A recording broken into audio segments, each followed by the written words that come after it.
we are in the Ottawa airport, just waiting for our flight to Montreal.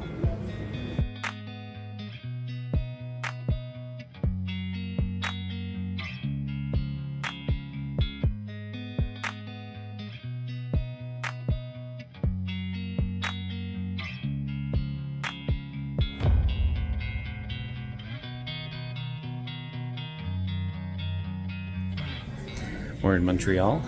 Next stop, Miami.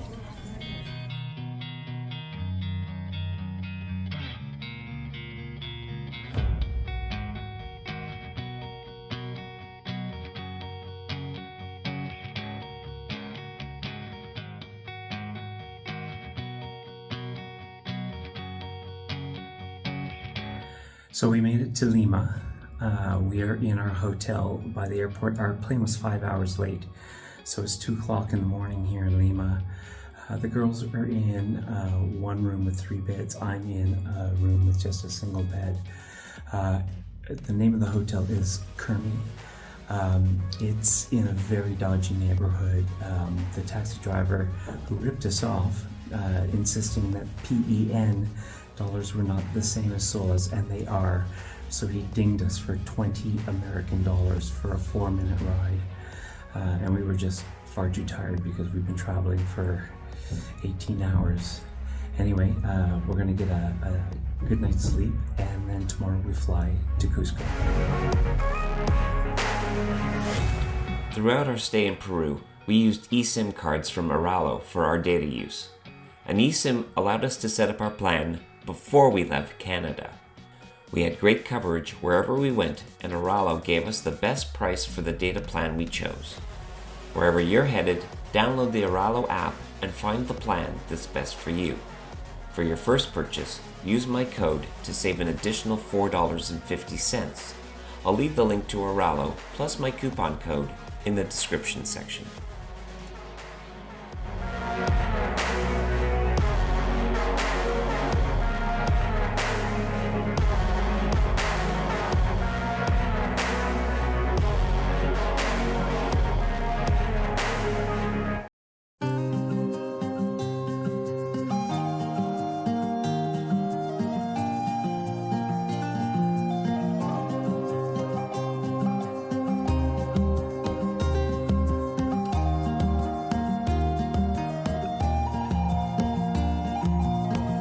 From the Cusco airport, we were picked up and driven in a private shuttle to our ultimate destination, Ollantaytambo. We felt that we wanted to better acclimatize to the high altitude, not by staying in the old Incan capital, but by going to another historic area that was more than 700 meters lower. For 250 soles, which was about 90 Canadian dollars, we took a 2-hour drive through the Andes to Parwa Guest House in Ollantaytambo, where we would be staying for 2 nights.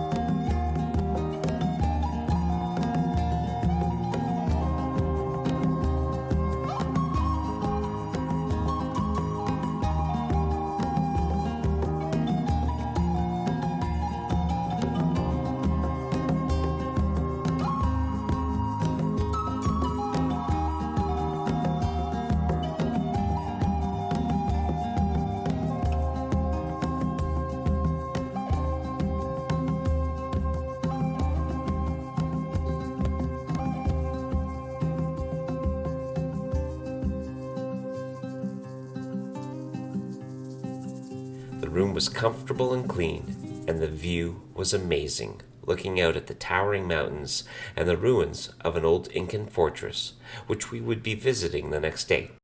But first, we needed a nap before heading out to dinner and a brief walk around the small town.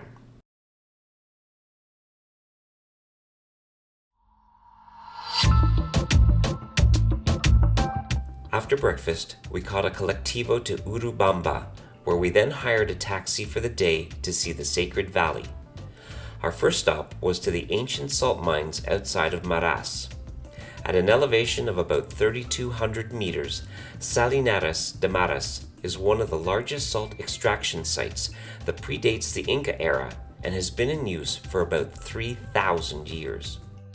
The mines were administered by descendants of the Inca nobility until about the 19th century, and today it is run by local communities with about 400 families owning salt wells. In 2019, the Peruvian government applied to have the mines to be designated a UNESCO World Heritage Site.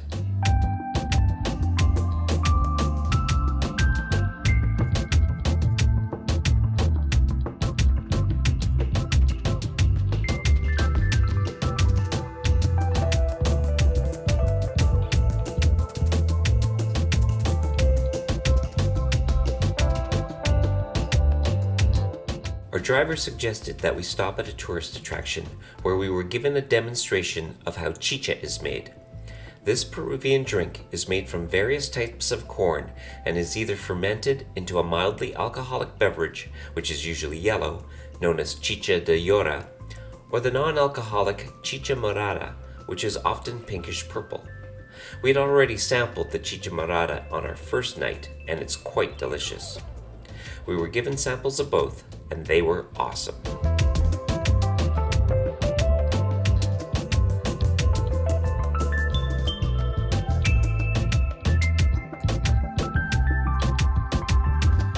We were also told about the salt from the mines and how they made different types of salt. We picked up some bath salts and a spice salt, which goes perfectly in egg salad sandwiches. We also picked up various chocolates, also from the area.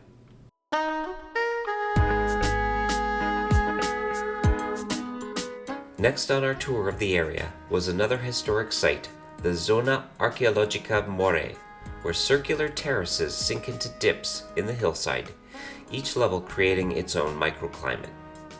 These unique terraces are believed to have been a sort of experimental farm, where different crops were grown to determine how they performed at each level.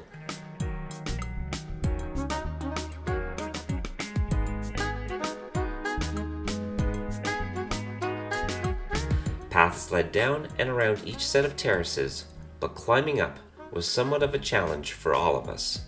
So much for acclimatizing slowly.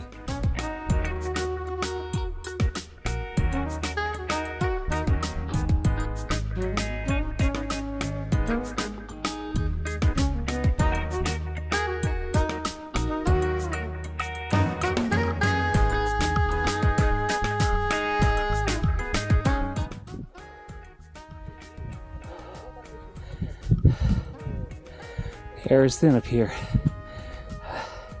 Just wandering around, I get really out of breath. But we take our time and we make it happen because the view is spectacular.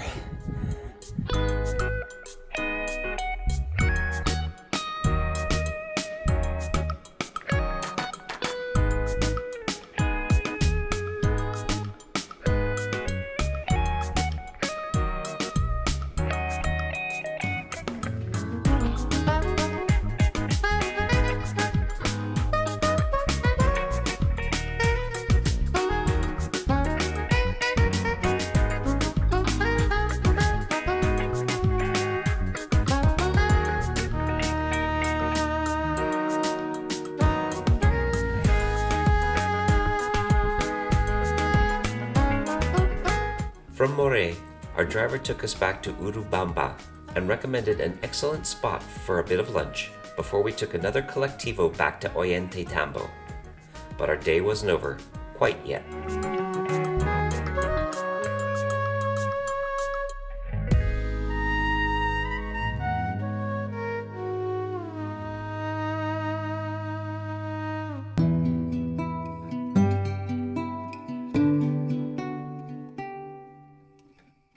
We saved the best for last and toured the ruins of the Incan fortress in Ollantaytambo.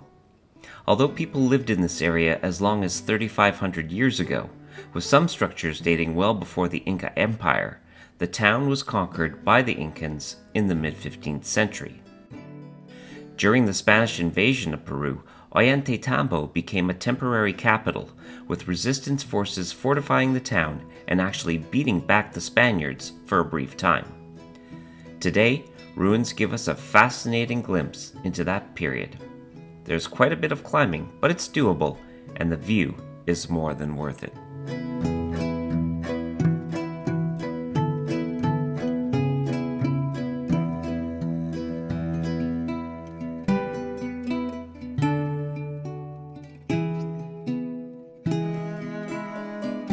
We turned in early because we had a busy day starting early tomorrow.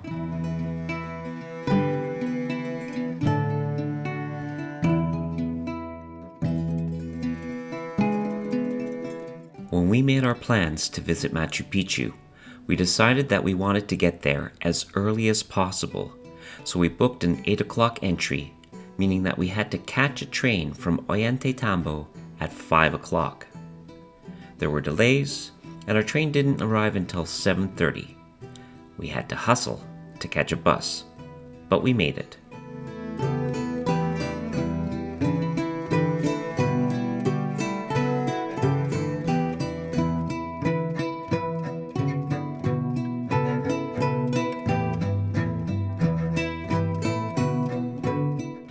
You need to be at the entrance within your designated time slot. For us, no earlier than 8 o'clock, but no later than 8:45.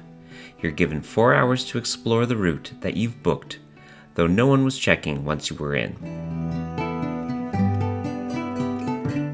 I wanted a bit of cloud cover to add some mood to this architectural marvel, and the day didn't disappoint. Photos and videos do not do Machu Picchu justice. You really have to see it with your own eyes.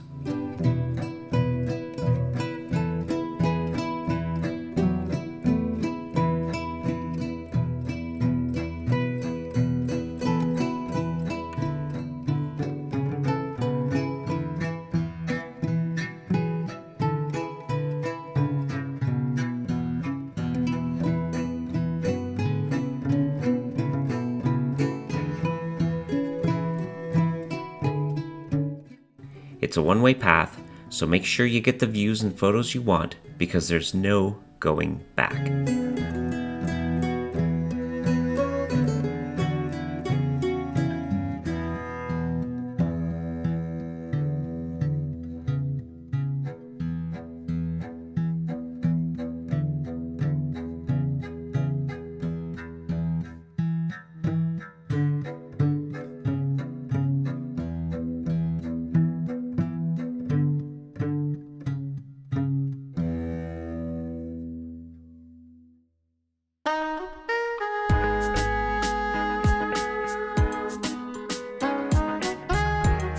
We returned to Aguas Calientes for lunch and a brief walk, exploring some of the artwork of this made-for-tourists town. A beautiful brook cascades through the center of it, offering plenty of photo moments.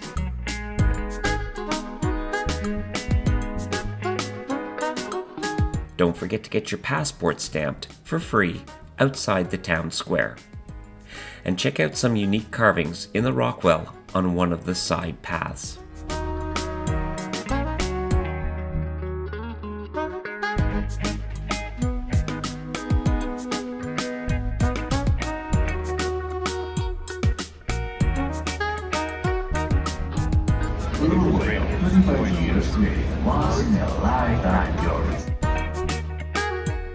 We didn't stay here long, as it's just a stopgap between Machu Picchu and your next destination.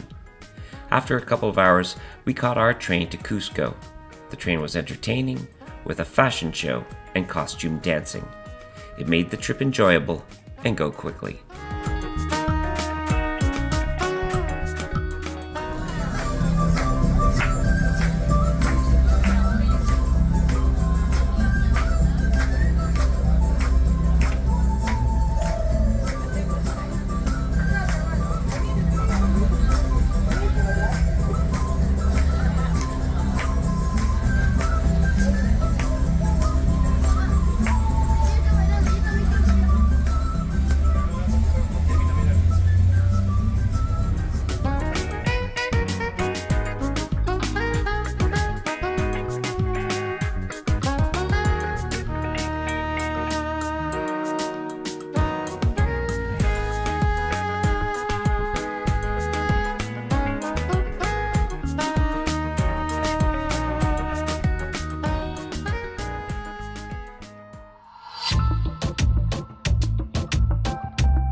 joined a free walking tour to learn about this historic city. Listen in. Okay. This is your first time here in Peru? Sí. To my country. And welcome to my beloved city. First day in Cusco. Yes. Okay. And all of you feel okay right now? Perfect. You know, I made this question because not every time, but usually because the altitude and the pressure, some of our visitors could suffer some headaches. Maybe some of you will notice that it's a little hard to breathe here. But don't worry about it, okay? Actually, that's perfectly normal. In fact, the most powerful walking tour is going to be really easy. But if in the middle of this walking tour you feel tired, sick, out of breath or something like that, please just tell me, okay? So guys, I want to show you empire. But in fact, Cusco is so much older compared to the Incas. Guys, when we're talking about this city, we're talking about a place with more than 3,000 years of uninterrupted history. Before the Incas, they used to live close to the Titicaca Lake in the south of the country. When they arrived here at the beginning of the 13th century, the 1200s. Now guys, when they arrived here, of course they noticed that the whole place was already occupied by all of these old cultures, but also, and if we talk about this part of the city in particular, they'll notice that all of this sector used to be covered by water, because all of this place used to be a swamp. In fact, just right there below that street is located a river called Sapi, that means root. And this guys, I'm talking in present, the river is still there, but in the last century it was covered up. So right now you can say that the river is going underneath the town.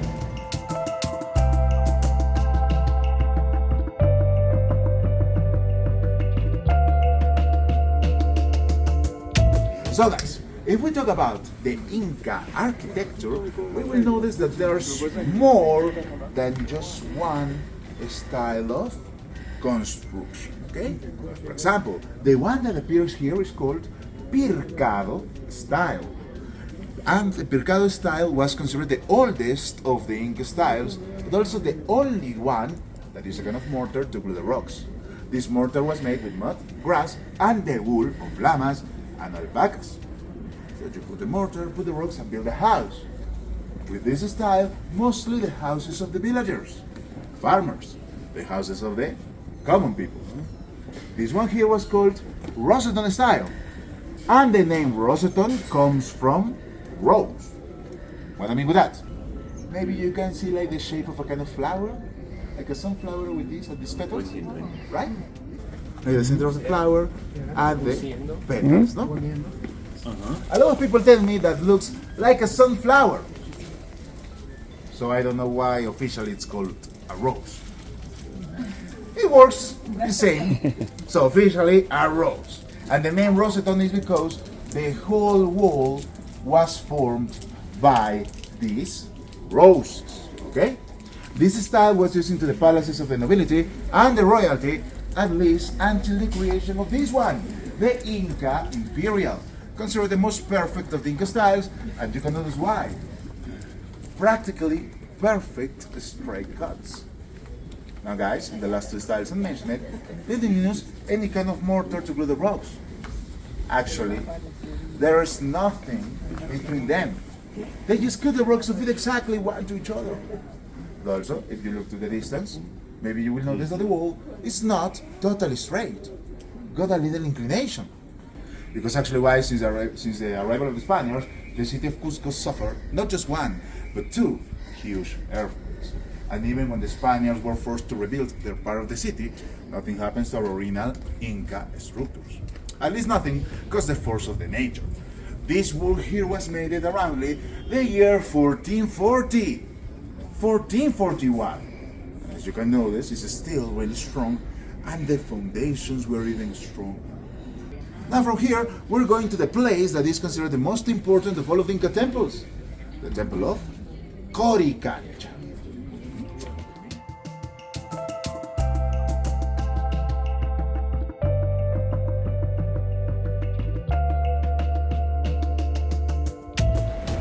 Coricancha means the golden place. Cori is the Quechua word to refer to gold. Coricancha used to look like this. Now, just in case you want to compare, this rounded wall was actually that one, no? The black one there. Now, what do you think about this part? But the tip of this wall? Let me tell you that all of this section, it wasn't a plate of gold that was covering the wall. And it wasn't a plate because actually this was a block of solid, pure gold Wow. that goes through all of the perimeter. But not just that. Now look at this yard. And just for a minute, try to imagine it, but full of sculptures, statues, no? Making real size of men, women, kids, animals like pumas, alpacas, llamas, trees with their leaves and flowers. All of that made in pure gold and silver. Of course, when the Spaniards arrived here and noticed all of the treasure, well, you know what happened, right? Greedy. They took all of it. And sadly, no one of these sculptures survived because all of them were melted due to the golden coins and bars that are sent in Spain. This complex was considered the most important of the Inca temples. It wasn't because the gold or the silver. The real reason was because inside this complex used to be located the different rooms to worship the gods. Because like any other ancient culture, the Incas worshipped a lot of gods, but only 6 were considered the most important of all of them. And this one here was the room of the most popular of these 6 gods, the god of the sun. According to the description they discovered here, this here disc made in pure gold with his face, but also the mummified bodies of the kings, the mummies of the Incas. Now guys, in Quechua, the name of the god of the sun was Inti. Then we got it, his wife, the goddess of the moon, Mama Quilla, the goddess of earth, Pachamama, the goddess of water, Mama Cocha, the god of the rainbow, Cuichi, and finally the god of thunder, lightning, and rain, the god Illapa. This is the digital version of a plaque originally made in bronze. Onto this plaque, the author tried to show us the way the Incas understands their universe. All of these elements used to be attached to this big force in the middle. This force was worshipped as another god. In fact, was considered the most important of all of them, even compared to the other 6. Why? Because he was the god of the creation, the father of all, the god of the gods of the Incas. Now, I'm gonna tell you his full name, and if you want, you can try to repeat after me. There could be a reward to the one who can make it, okay? So are you ready? His full name was Apu Contixi Huiracocha Pachayachach. Cheers. Apple Contixi, as far as I can get. I'm not even sure that's right. With just a little bit of practice, you'll be able to say Apu Contixi Huiracocha Pachayachach. Yep. Just a little bit of practice. But meanwhile, just in short, you can call him Huiracocha. Okay? Huiracocha. So guys, the truth is that after the Spaniards took all of the treasure from the place, at the end they gave the temple to the Catholic Church, to the order of the Dominicans. And they are the ones who started to build the Church of Santo Domingo de Guzman about the year 1538. But sadly to us, they also decided to make the main altar of the church above the room of the sun, destroying that room in the process and a huge part of the room of the moon too. So right now, you can go inside this complex and you can see the reconstruction of the room of the thunder, the room of the rainbow, even the room of the stars, not the room of the sun or moon because they are destroyed, okay?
Our guide was fantastic, and he ended the tour with a stop at a cafe with a great view and a complimentary refreshment.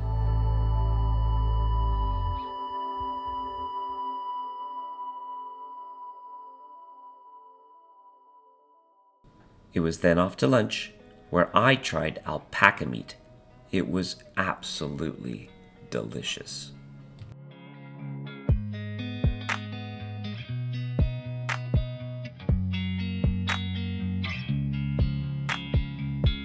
We did more exploring, including a visit to the Sapantiana Aqueduct, before we returned to our hostel for some much-needed rest.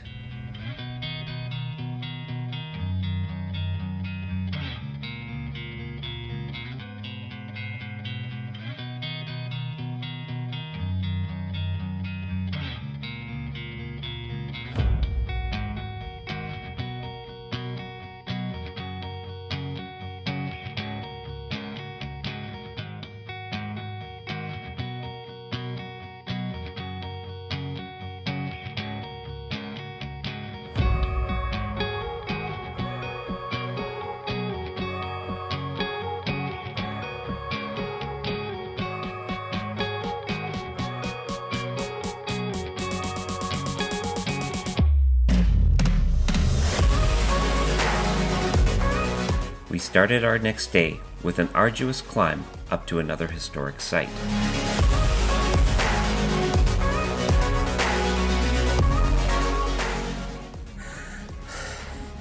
That climb's a killer. I'm feeling the altitude.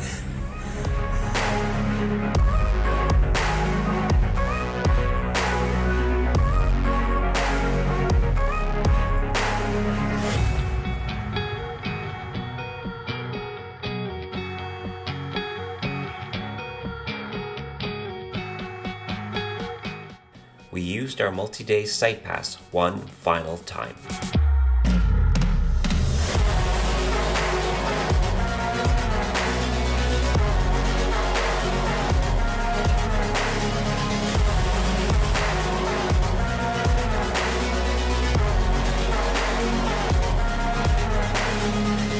Sacsayhuaman is an Incan citadel that sits at more than 3,700 meters and was built in the 15th century.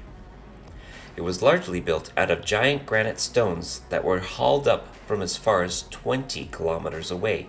I mean, the pyramids in Egypt are impressive, but the Incans were absolute badasses when it came to construction.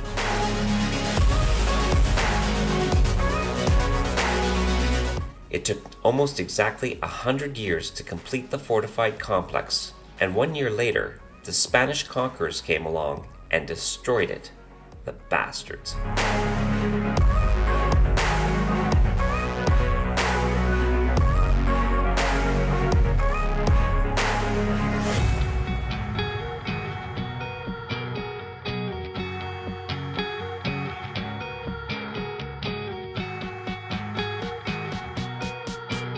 Today, Sacsayhuaman is a UNESCO World Heritage Site, and going down is much easier than going up.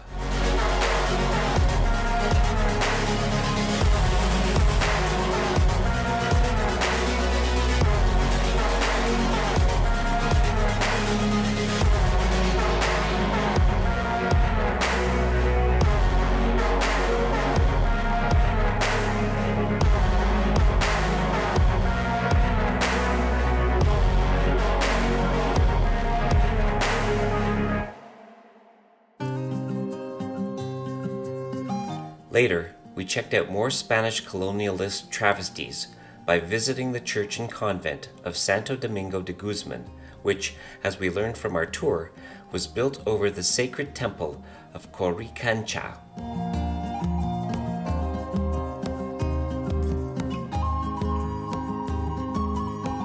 There is still a bit of remains to see today.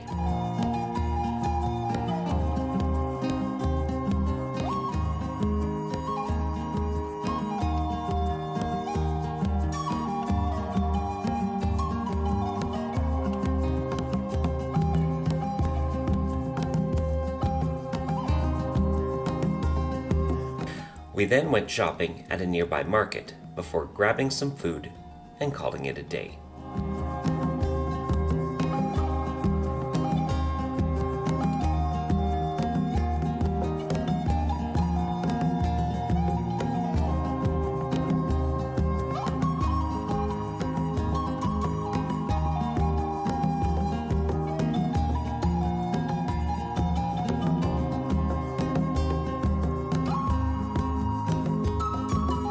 Thanks for watching part 1 of our Peruvian adventure.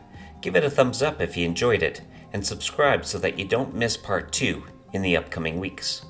From Cusco, Peru, this is the Brown Noser. We'll see you next time.